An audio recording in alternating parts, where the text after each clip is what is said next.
Good afternoon and welcome to the LCTCS 2009 Annual Conference. It is so great to see so many of the LCTCS family here today as we come together at this, what's a very important time in the life of our colleges and of our students and of our communities around the state. And while we're here, the purpose is to learn from each other, to share ideas, to celebrate our success, to acknowledge our accomplishments, and to renew ourselves as we continue to work and serve the students and the communities throughout the state as we address the workforce needs of the state of Louisiana, as we work diligently to build strong and viable communities, and as we work together to make that happen. And it's glad to be in a room with the folks that do the real work every day, and I get a chance to be a part of this. You know, our theme this year indicates that we intend to deliver on the guarantee to build a 21st century workforce for Louisiana. That's what we're about, that's who we are, and that's what we do. And as you review the program, and I know many of you have had a chance to look through that, I think you'll have to agree that there's a wealth of information, a wealth of knowledge that we have in this room, that we have the answers for many problems that exist in this state. And in fact, as we look at the next 2 days, I'm convinced we're going to leave here having solutions to meet the needs of the state as we go forward. You know, as we deliver on the guarantee, we're so privileged to have partners that help us out in meeting the needs. And we have many sponsors that have been a part of this. We have so many significant partnerships and agreements at the local level in the communities we serve. One of the most important that we have in the state is between Northrop Grumman and Delgado Community College. The shipbuilding apprenticeship program that Northrop Grumman has with Delgado serves as a model for the nation. And I was honored to be a part of the last graduation class and to be able to speak to that group. And I'll tell you, I left changed from looking at the lives, the impact that it has on those individuals, and the future that they're creating for Louisiana. And I'm so pleased today to be able to recognize Northrop Grumman as the presenting sponsor for our conference. And I'm going to ask Board of Supervisor member Woody Oje if he would join me at the podium for a moment so that I could present him with a token of our appreciation and thanks. Woody is the site director for Northrop Grumman, a leader in workforce development throughout the state and involved in so many activities, and we're just honored to have him not only as a conference sponsor but a member of our board. And Woody, thank you very much. Sure, thanks.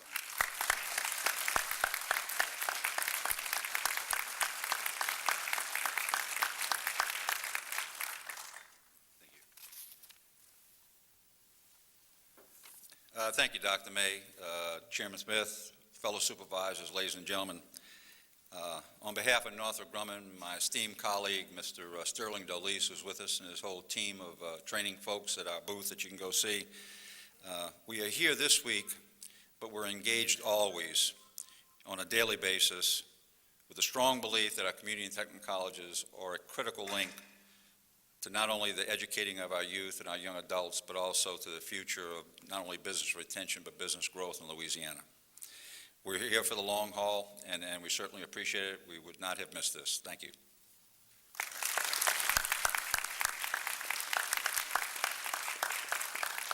Woody, thank you very much.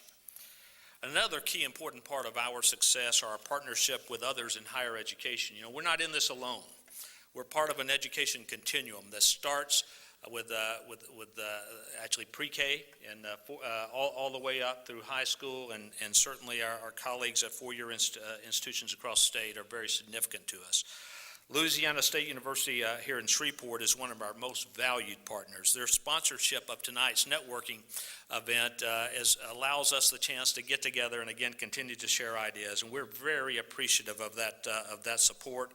With us today is Chancellor of LSUS, Dr. Vincent Marcella, and I want to ask Vince if you would come up and let us present you also with just a token of our appreciation. And look forward to continued support as we work with the outstanding institution and your programs, your faculty, as well as your students. And thank you very much.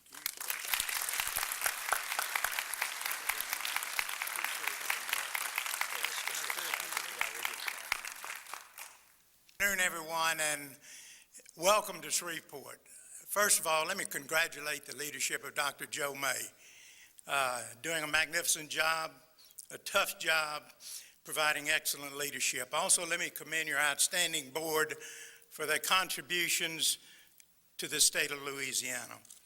And last but not least, all of you wonderful men and women that are engaged in the community and technical college system. I'm proud to call you colleagues, and I thank all of you for all of your great hard work, particularly Chancellor Carlton here, a colleague who's retired but gave many long years to the citizens of Shreveport-Bossier, and I appreciate that. Thank you for being here. You're going to have a wonderful conference, and good luck to you. If I can help in any way, please call on me. Thank you.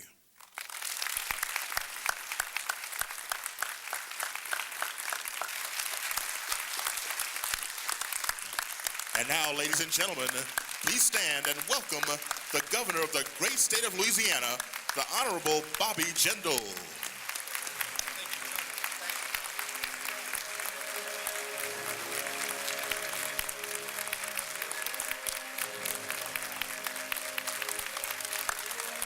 Thank you. Thank you very much. Thank you. Thank you. Thank you very much for that very warm reception. I wish I could get that music to follow me around at home. That's pretty impressive. Thank you very much. I want to thank Dr. May, Chairman Smith, but most importantly, I want to thank each and every one of you for the terrific job you do every day.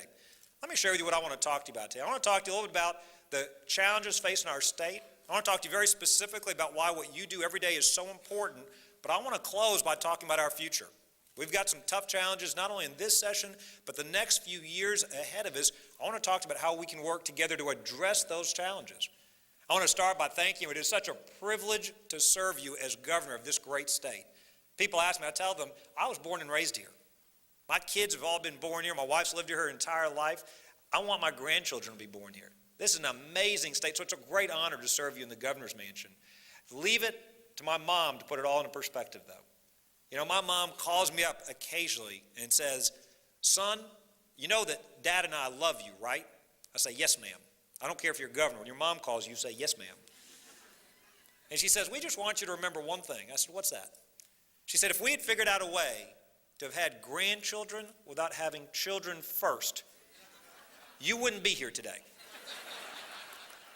That's Mom's gentle way of saying, what's really most important to me is that I want to see my grandchildren grow up right here in Louisiana. And that's really our greatest challenge as residents of this state, is to create the opportunities so our children and our grandchildren don't leave Louisiana to pursue their dreams.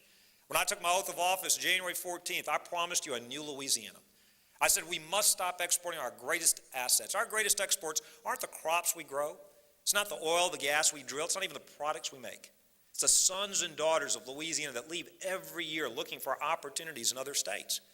For 15 years and longer, we've been the only state in the South where more of our people have moved out more quickly than they moved in to Louisiana. And I said, we've got to put an end to that. I told you that day would start by waging war. We had to wage war on corruption and incompetence. I want to share with you 3 steps we took last year towards creating this new Louisiana where our young people could pursue their dreams at home. It started with a special session. Within our first 30 days, came back to Baton Rouge to enact some of the toughest laws when it comes to ethics. Why is that so important? You know, we all have our favorite jokes about Louisiana and politics. Billy Tozan famously said, Louisiana was half underwater, half under indictment any given moment in time. James Carville on the other side of the aisle said that maybe Wisconsin should let Louisiana throw their parties and Louisiana should let Wisconsin manage their money because neither state was any good at doing those 2 things. But you know, here was the problem. Those jokes weren't funny anymore. Those jokes were literally stealing opportunities from our children. As long as people think who you know is more important than what you know, they're not going to want to invest in our state. Forbes, LSU did their own studies. Said the number one thing we could do to attract investment in Louisiana was to crack down on corruption, the number one thing. So we had a special session. We passed dozens of bills on transparency, on conflicts of interest, on special interests. We literally said to our elected officials, you either have to serve us or yourselves, but you got to choose. And if you're going to be elected, you better be serving us. We said that if you're elected to office, you can't do business with the state. You have to disclose your income, your assets, your liabilities. Made the lobbyists disclose what they're spending in Baton Rouge. Close the loopholes on the bans on lavish meals and free sports tickets. Indeed, for decades, the governor has had a box at Tiger Stadium. I became the first governor to give it back. My brother, by the way, still won't talk to me. He thinks we went too far. He says, couldn't y'all have just been number 2 in the country? I said, no, it was the right thing to do. We passed dozens of bills. Louisiana is now the only state that puts its budget online with performance outcomes. You've already seen some of the changes. Center for Public Integrity used to give us 43 out of 100 points for disclosure, transparency. Now they give us 99 points. We used to be in the bottom 5, Better Government Association's Integrity Index. Now we're in the top 5. Many newspapers wrote may have been the most comprehensive ethics reform ever done in the history of any state. But it's more than rankings and points. It's about beginning to restore our people's trust in their government. It's about sending a message to the country it's a new day in this great state. We're better than those jokes. And indeed, we're already starting to see results. The CEO of Tidewater, a company that was thinking about moving out of Louisiana even before the session, called me up and said, Governor, we want to be a part of the new Louisiana. Not looking for any special breaks, but we're going to keep our headquarters here instead of leaving like so many other companies. But we didn't stop there. We came in a second special session just weeks later to make it easier for businesses to create jobs in our great state. Getting rid of onerous taxes like on debt, on new equipment, utilities. We're one of only 3 states that charged a tax on new equipment. I want you to stop and think about that for a minute. That's basically telling businesses that's the greatest gift we could give to our neighboring states. That's basically saying we want you to invest in Texas and Mississippi and Arkansas. Businesses told us that their newest equipment in Louisiana was often older than their oldest equipments in their neighboring other states. Their dollars, our kids, those jobs are going elsewhere. But we did more than just cut taxes. We also put money into infrastructure. You know, before there was $800 million of one-time money in the recurring part of the budget. For the first time, we took that out. Instead, we put money into roads, bridges, infrastructure. We put $10 million into one port. In part, because of that, private company created over 1,000 good-paying jobs for our people. But then we came back into a third session. And in that session, that brings me what I want to spend most of my time talking about today, and it's the work you do every day. We said our number 1 priority has got to be workforce development. Now, why is that so important? You see it every day on the front lines, but why is that so important to the governor of Louisiana? Well, it's important because our people will never realize their full potential until we give them the tools they need to succeed in this modern economy. 70% of the businesses that want to move here or expand here tell us one of their top 2 concerns is finding a skilled worker. I want to share some numbers with you that should concern each and every Louisianian, whether you're involved in higher education or not. Every year in Louisiana, just last year, 13,600 students dropped out of our high schools. 3,000 additional students dropped out of our middle schools. I don't know if you realize this, every year we lock up 15,000 people in our prisons statewide. That's not a coincidence. Studies have shown the students that don't finish their education are more likely to end up in prison, more likely to end up in poverty, more likely to be uninsured. In other words, more likely to be one of those reasons Louisiana is the bottom of so many good lists. But here's something you may not have realized. We also let out 15,000 people out of our prisons every year. So they're coming right back into our society. The vast majority of people we arrest eventually are released. We've got to break those cycles. Now, let me be clear about something. We're all partners in this together. I know you're partners with the LSU system, the Southern system, the UL system, the other educational institutions. We love it when our students go on and start their degrees at a 4-year school. That's a great thing. But we know not every student is going to a university. We also know the majority of jobs are going to require training beyond high school and yet something other than a 4-year degree. And that's why it is so important that the institutions here today, the students that you work with, get the training they need. You see, in yesterday's economy, maybe it was good enough that Louisiana had 5 of the nation's largest ports, 30% of their oil and gas, 30% of their fisheries, only one of 2 states with 6 major rail lines. Today, it's not enough. Today, yes, it's great. We've got natural resources and a great geographic location, but we have to compete by having the most skilled, productive, efficient workforce, not in the country, but in the entire world. And that's why your work is so important. The only way we create jobs and opportunity is if we compete based on our people. And I know we've got the best people in the world, but we need to give them the tools they need to succeed. That's why I'm so proud of the tremendous work you're doing. I'm so proud we've set a record, 17 of your institutions among the fastest growing in the country, 13% growth in enrollment rates. That's why I'm so proud to see not only more students enrolling, more students completing certificates, degrees, and other programs and getting good paying jobs as they're finishing those programs. That's why last year in that regular session, we launched several initiatives. Put $10 million in statutorily dedicated funds. It's again there this year for helping to train our people that helps the community and technical college system. That's why we put $8.5 million for dual enrollment programs between pre-K through 12 and the higher educational institutions. That's why, and I'm so proud of you. I'm wearing my pin too. That's why I'm so proud of you, the first day guarantee. So proud of your leadership and each and every one of you that makes that a reality.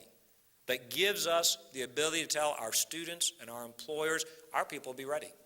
And we're so confident, we'll commit. We're going to retrain them for free if they're not, because that's how confident we are that we're going to do this right the first time.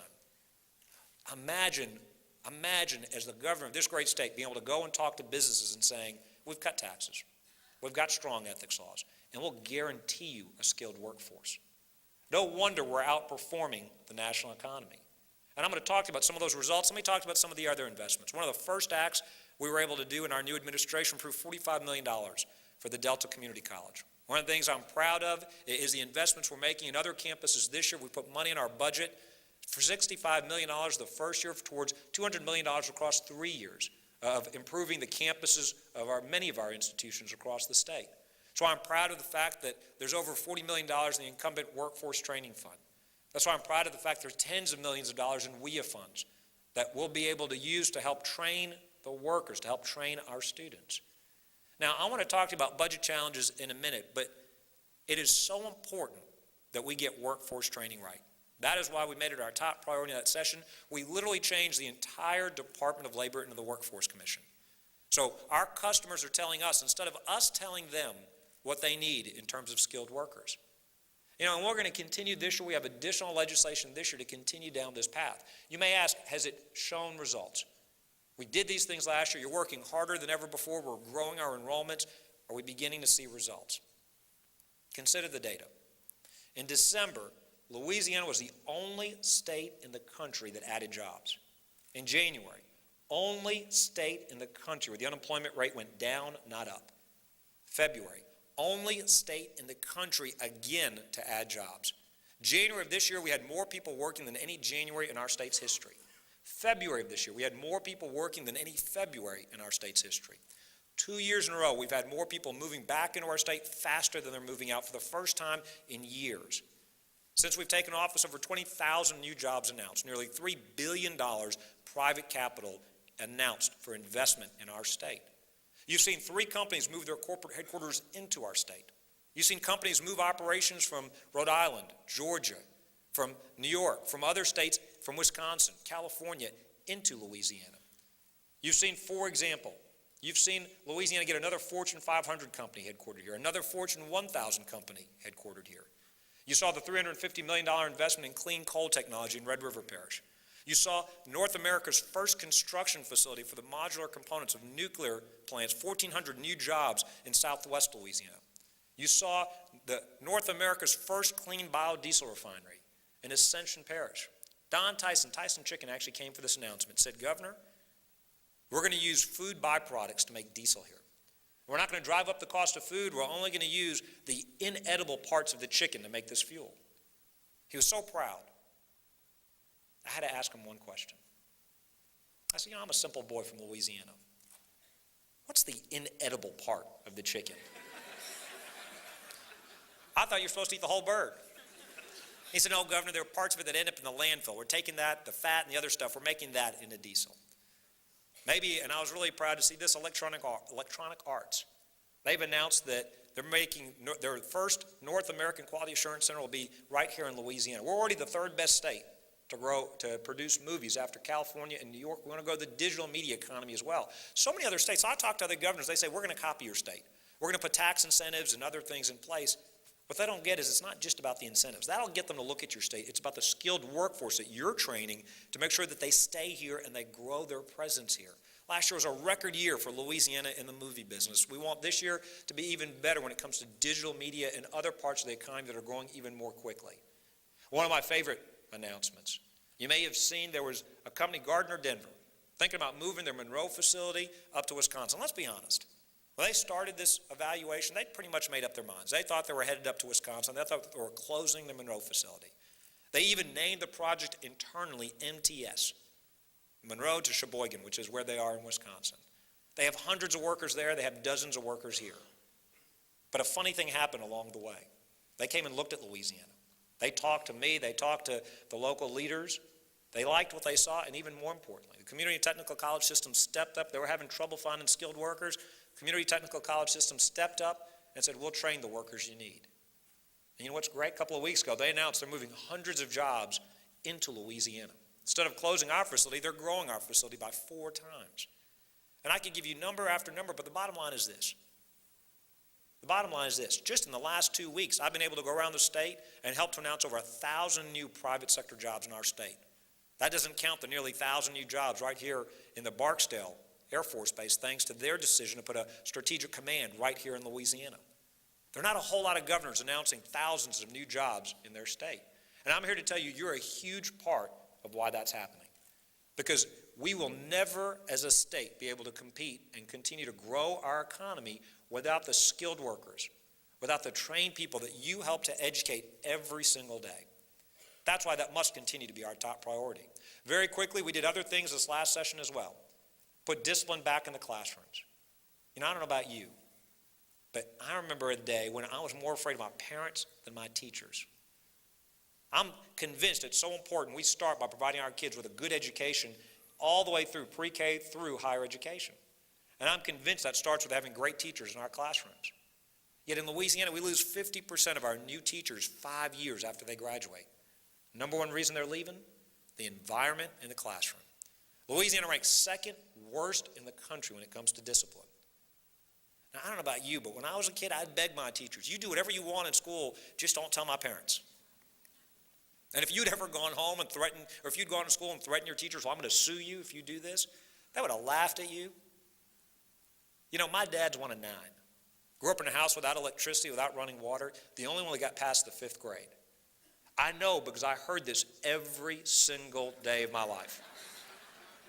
If you want an allowance, he'd tell you, I'll pay you when you start paying me for the food you eat.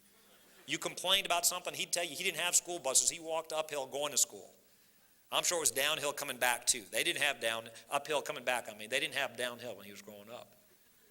So I got no sympathy at home. When I was growing up, we listened to our teachers. Today, teachers tell you they don't send the notes home because the parents often come yell at them. Parents, we're not doing our kids any favors by making excuses for them. We passed a teacher's Bill of Rights saying they've got the right to maintain discipline in their classrooms. Passed some legislation saying the parents have to come to school if the kids continue to act up. But you go back to the teacher's Bill of Rights, we also said if the kids continue to act out, the parents have to come to school. If the kids continue to miss school, we then said that they could even lose their driving privileges. We did other things as well in this session. We reformed health care. We passed a proposal to ask the federal government to help us to reform our health care system to get our people out of the emergency rooms, get them into primary and preventative care where it's more cost effective to give them high quality care. One of the things I'm proud about is we cracked down on sexual predators. You know, I promised the people of this great state that when I was campaigning, I said some people are so excited because you can look online and find out where these monsters live block by block in your neighborhoods. I told you that doesn't impress me. What would impress me is if you could go online and find out that they all lived in one place, in Angola, far away from any of our children.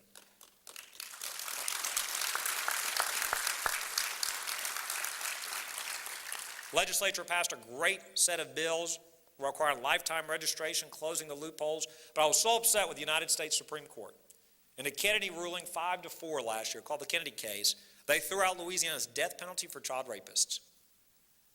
They said the punishment wasn't proportional to the crime. They said there was a growing national consensus against using the death penalty for child rapists, to which I say nonsense. I say you explain that to the 9-year-old girl in that case, attacked by a 300-pound man, wouldn't let her get health care for hours. As a result, she'll never be able to have children as an adult. Try to explain that to the parents of the little boys that come see me constantly in tears, wishing they could have done something to protect their children, wondering what they did wrong when they did nothing wrong. You know, I can't overturn a Supreme Court ruling. One of the things I can do is I decide when I sign bills into law. So that very day, I signed a bill into law to send a message back to the courts. Legislature passed a bill, I signed it into law, basically giving judges the option of castration on the first offense, making it mandatory on the second offense. Now, a national reporter interviewed me that day and said, well, Governor, they were shocked I would sign this bill. I said, aren't you worried what people across the country are going to think about you? I said, absolutely not. What I want them to know is this. If you intend to harm a child, you'd better stay out of the state of Louisiana, because we do have the toughest laws in the country.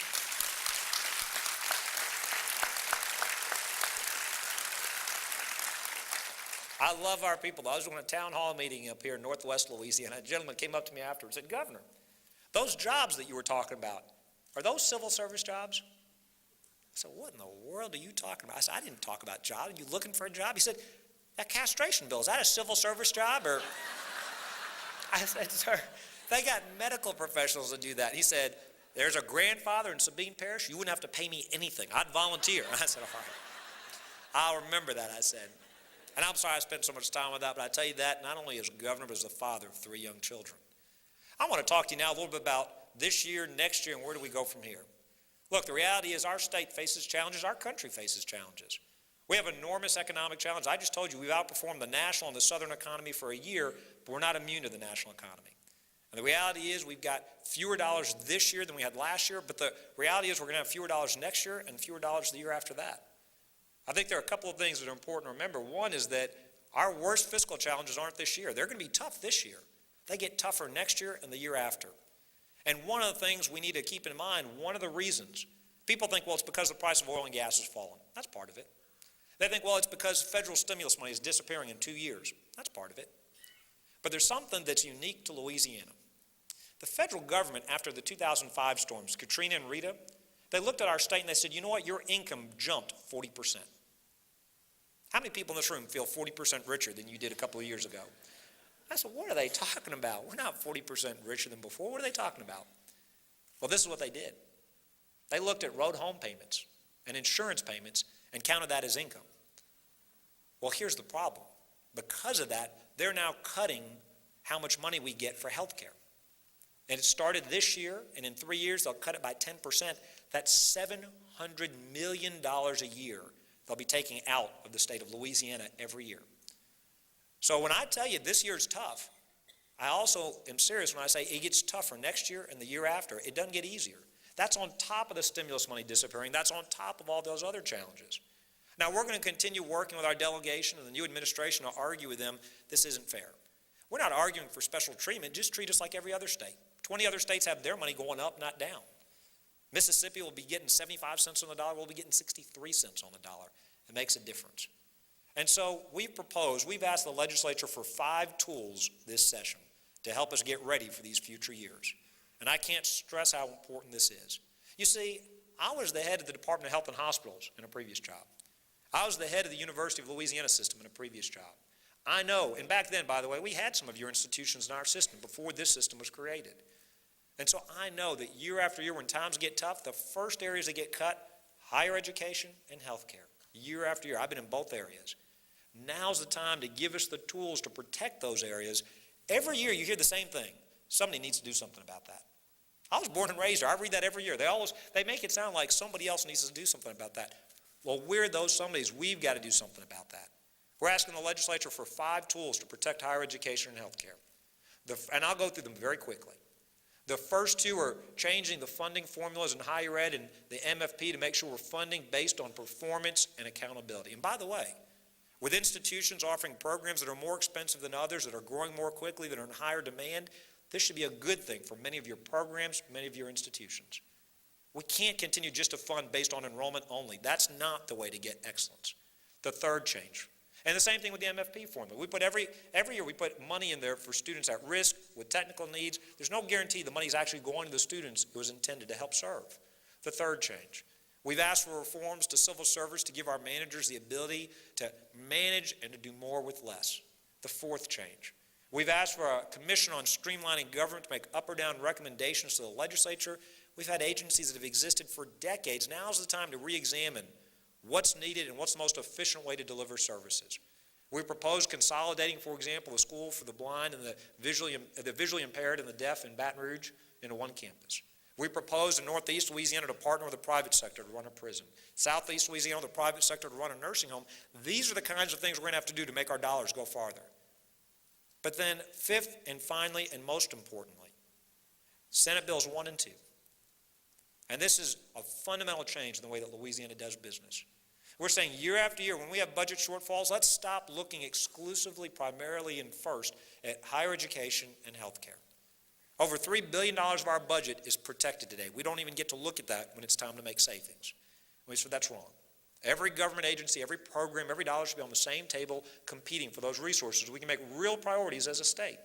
So, for example, today, we can only cut 5% and only over 2 years in some of these funds. We've said make it 10%, make it every year. Today, those funds, once they're protected forever. We've said sunset them every 4 years, so the legislature should vote every 4 years, starting next year with all of them, whether they really want to protect those or not. There may be legislators there today that don't even remember why they were protected in the first place. It may have been done years ago. We've also said every fund every year should submit an annual performance report, just like you do, so that we know where our dollars are going. What are we getting in return for those dollars? This is about accountability. It's about flexibility. It's about making sure that year after year, we're not always going to higher education and healthcare when it comes to balancing our budget. This is absolutely critical. We have got to change the way we do business in our state if we're going to continue to outperform the national economy. If we're going to continue to be the state that is the best place to raise our children, the best place to pursue their dreams, to get a great education and get a great paying job. I could talk about several other things. I could talk about the $100 million in surplus we're putting on your campuses. I could talk to you about some of the other bills that will be coming up. But for our administration, our top priority in this session will be to make sure we do two things. Number one, as we balance this budget, we don't do things to make our jobs harder next year and the year after, because the challenges are getting bigger, not smaller. But secondly, to make sure we get those tools in place so we can make real priorities and truly continue to invest in higher education and health care. Let me close with a couple of final observations. You know, it has been a good year for the state. We have outperformed the economy. We've seen our people come back. We've seen dollars invested here, jobs created here. But we're only getting started. People ask me, well, what do you think is going to happen in our country? And I've got to tell you, I'm a complete optimist about America. I think our best days are ahead of us, not behind us. I think we face real challenges with the economy, real challenges internationally. I don't care if you're Republican or Democrat or independent. We all need to be working together as Americans first to tackle these problems. And it's okay to disagree. We're not all going to agree on everything. For example, I'm personally worried about all the spending coming out of Washington, all the debt, because our kids will pay that back. But let me tell you why I'm so optimistic about our state and our country. Maybe the last thing I say. I'm reminded of our people's resilience, their endurance, their generosity. And you saw that during the storms. Remember where you were during Katrina and Rita, and then again during Gustav and Ike. Our state went through 4 awful storms in 3 years. 3 of the most expensive storms to ever hit our state happened in the last 4 years. Think about it that way. And indeed, I remember when Ike came through our state. The national media was all here for Gustav. They left once they saw the levees in New Orleans didn't breach. And I'm happy the levees didn't breach. I wish they had stayed and seen some of the destruction that will cross the entire state. 2/3 of our people lost power. Flooding from one end of the state to the other. Even the areas that were far north got hit by flooding, by winds, by damage. They took in their neighbors, and then they themselves got hit. No part of our state was spared. And I remember that Saturday. I went to every single parish. I remember that Saturday going to Erath and Delcombe. I was in a high-water military vehicle. It was the only way you could get around. If you were in a truck, you'd get flooded out. Car, you got flooded out. We almost got flooded out. Water was so high, we actually caught a fish in our truck. I don't know if it was in season or out of season, so I don't know who caught that fish. But we pull up to City Hall. Sandbags all around City Hall. We climb literally over the sandbags. It's like an island. The mayor's there, the sheriff is there, the local folks are there. And I asked him, I said, look, I sent you a fire team, I sent you a National Guard team. What more can I do to help? Here's the amazing thing. Flooded twice in 3 years, water's coming over those sandbags. They said, Governor, don't worry about us. We'll get control of this situation. That tells you everything you need to know about Louisiana's people, about the people of this great state and this great country. They said, we'll get control of this situation. And then we're going to go to Cameron Parish, because we know they got hit harder than we did. They weren't whining, they weren't complaining, they weren't asking for a bailout. They said, look, there are people that are hit worse than us, we're going to go help them. I went to Cameron Parish. 97% of those structures flooded, damaged, or destroyed by Rita. I remember coming off the helicopter, one of the first people I saw. I went to the emergency operational center where I'd been before, it was wiped out. Structures I'd stood at just hours before were gone. One of the first people I saw was a reverend, was a local pastor. I said, Reverend, how'd y'all do? He said, Governor, our church flooded in Rita 3 years ago. He said, we've been working very hard rebuilding our church. We were supposed to have services there for the first time next week. He said, but we flooded again. I want you to think about that. Let's say you lived in a community, many of you have and did, but you lost your home. Maybe you lost your business. And yet, every day, every weekend, you volunteer to go gut, renovate, and rebuild your church for 3 years. You may have been living in a trailer, you may have been living with your in-laws, you may have been living in an apartment, you may have been living with some friends. But you're determined to rebuild your church so you can go back there. And after 3 years of hard work, you have finally got it done. And the pastor says, we're going to have a big celebration next weekend. We're going to have choirs come and visit and sing. We're going to have dignitaries from all over the region. We're going to have a great party to celebrate. And even before you get to worship there once, sing there once, pray there once, it gets flooded all over again. The pastor could tell, he saw my face, he could tell that I felt bad for him. I felt awful when he told me this story. And he reassured me, he said, Governor, don't feel bad for us. He said, we'll be fine. We'll find somewhere else to worship next week. He said, what's important is the people are okay. And you know what the Bible says, when two of us gather in his name, he'll be there. Now this man had every right to complain. I thought, what amazing faith. So I have no doubt that our best days as a country are ahead of us. I've got no doubt that our state will continue to outperform the national economy and provide great opportunities for our children. What gives me that confidence? It's not our elected leaders in Washington or in Baton Rouge. It's not our governor, it's not our president, it's not our legislators. It is the great people of Louisiana. They have shown their endurance, their generosity, and their resilience through 4 storms in 3 years, and I know we'll get through these challenging times as well. Thank you for the great work you do teaching our students every day. Thank you for making this the greatest, best state to raise a family, pursue a career, pursue an education. God bless you, and thank you all very much. Pleased to be here on the 10th anniversary of the creation of the Community and Technical College System. This is their 7th conference, but they've been in existence for 10 years. They have 17 of the fastest growing community and technical colleges in the entire country. That shows great success. They're helping to prepare the workers for our economy. I shared in there, Louisiana has outperformed the national economy now 12 months in a row, outperformed the southern economy 12 months in a row. One of the reasons is the fact that we're providing skilled workers to employers. One of the reasons is the success of this system. Indeed, 70% of the companies that move here or want to expand here tell us one of their top 2 concerns is being able to find a skilled worker. And so the work they're doing is extremely important. Also shared, in light of the budget challenges facing the state not only this year but in future years, we're asking for the legislature for 5 tools to help make sure that we have the flexibility we need to balance our budget and to set real priorities. That's everything from reforming civil service to the higher ed and MFP funding formulas to a commission on streamlining government, and most importantly, giving us the flexibility so that we're not always cutting health care and higher education. We're asking for changes in the statutes, in the Constitution, to give us the ability to look at every government dollar, every government program. Right now, over $3 billion is protected, is dedicated. We think every program should be on the table so that higher education and health care are not always the first ones to be cut. Again, a good day for the Community and Technical College System. They're celebrating 10 years. They're one of the fastest growing systems. Finally, some quick investments we're making in the system. We're putting over $100 million of surplus into higher education capital outlay projects. For the system in particular, we funded the debt service for $65 million in construction projects for this year. That's the first of $200 million in total projects. On top of that, $45 million for one of their community college campuses. And there is some WIA money, some federal money available to the system as well. $10 million in statutorily dedicated funds for their workforce training programs, over $40 million in incumbent workforce training programs. So even in tough budget times, there's some dollars targeted for community and technical colleges, which is very important because the majority of jobs in the new economy are going to require training beyond high school and short of a 4-year degree, so it's very important we continue to provide skilled workers.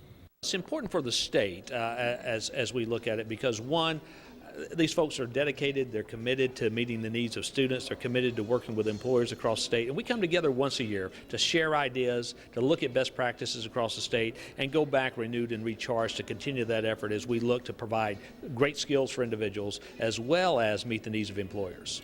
And how do you feel about what you've heard here so far today? Well, you know, it's great having Governor Jindal here to really inspire and to kick off our conference. And I have to say, he's been one of the greatest cheerleaders of technicals and community colleges throughout the state, as he's worked diligently to pass laws that have enabled us to do an even better job in meeting the needs.